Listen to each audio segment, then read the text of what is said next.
Hello students, we are live now. Welcome to SIS online classes. I am Ankit Bhatt and I am going to continue discuss with chapter number 9 soil and natural resource। और बेटा इसके fill in the blanks और जो ये question answers हैं इसको discuss कर रहे थे। तो परेशान मत होइए, जो आपको ये टिक वाले दिख रहे हैं मोस्ट इंपॉर्टेंट है आपके फाइनल एग्जाम के लिए। जो आपको ये टिक वाले क्वेश्चंस दिख रहे हैं, ठीक है, इनको ज़्यादा ध्यान दीजिएगा, ठीक है। और जो इसके एक्सरसाइजेस हैं या क्वेश्चन आंसर्स हैं उसको हम नोट करके आपको भेज देंगे, टाइम वेस्ट नहीं करेंगे।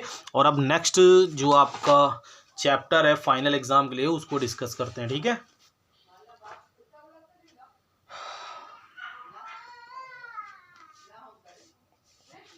अब स्टार्ट करते हैं विंड, स्टॉर्म्स एंड साइक्लोन्स, ठीक है, पेज 201।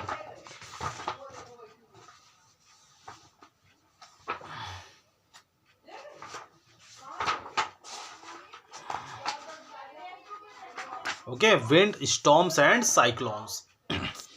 सो चैप्टर नंबर 14 है हमारा, wind, storms and cyclones. So start करते हैं। सो विंड क्या होती है, स्टॉर्म्स क्या होते हैं और साइक्लोन्स क्या होती हैं, ठीक है। पहले तो ये समझते हैं। एयर, देखिए एयर अगर नॉर्मली मूव कर रही है वो आपकी विंड है। बहुत ज़्यादा स्पीड से ट्रेवल कर रही स्टॉर्म्स, और ज़्यादा घूमते हुए अगर ट्रेवल करेगी तो साइक्लोन्स बोला जाता है, ठीक है। So natural resources such as air, water, wind and light are essential for our survival, ठीक है। तो हम लोगों को लगता है कि विंड, स्टॉर्म्स और साइक्लोन से नुकसान हुआ, लेकिन ये नेचुरल प्रोसेस है, ये भी बहुत जरूरी है, ठीक है। So natural resources such as air, water, wind and light are essential for our survival. However these resources can also be the biggest destroyer of life, ठीक है। ये रिसोर्सेज जो हैं can also be the biggest destroyer of life, ये बहुत ज्यादा life को destroy करते हैं। When these are in excess or deficit amount, अगर ये बहुत ज्यादा और डिफिक्ट अमाउंट में आए हुए हों। For example heavy rain causes flood, ठीक है, बाढ़ आ जाती है। Lack of rain causes drought, सूखा पड़ जाता है। अगर पानी नहीं बरस रहा तो सूखा हो जाएगा, बहुत ज्यादा बरस रहा तो फ्लड्स आ जाएगा, बाढ़ आ जाती है।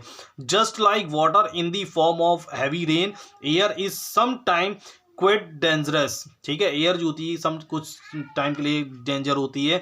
When it blows with high speed, let us learn more about in this chapter. तो सबसे पहला टॉपिक है हमारा wind.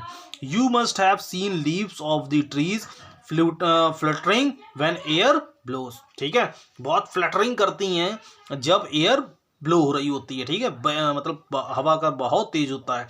The moving air is called wind, जो एयर मूव कर रही होती है उसे विंड बोलते हैं normally. Air when moves with high speed is called storms, और जब एयर बहुत ज्यादा स्पीड से मूव करेगी तो ये क्या किसका रूप ले लेगी, स्टॉर्म्स का। A storm may B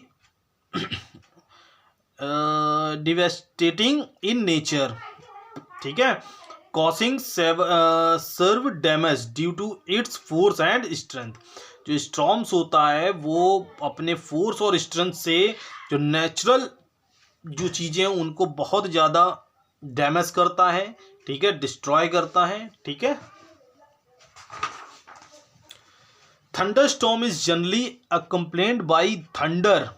thunder storm जो होती है, जो बिजली कड़कती है, generally accompanied by thunder and lighting, आवाज के साथ और लाइटिंग के साथ होती है ड्यूरिंग मॉनसून सीजन में। Let us find out what causes the wind, ठीक है।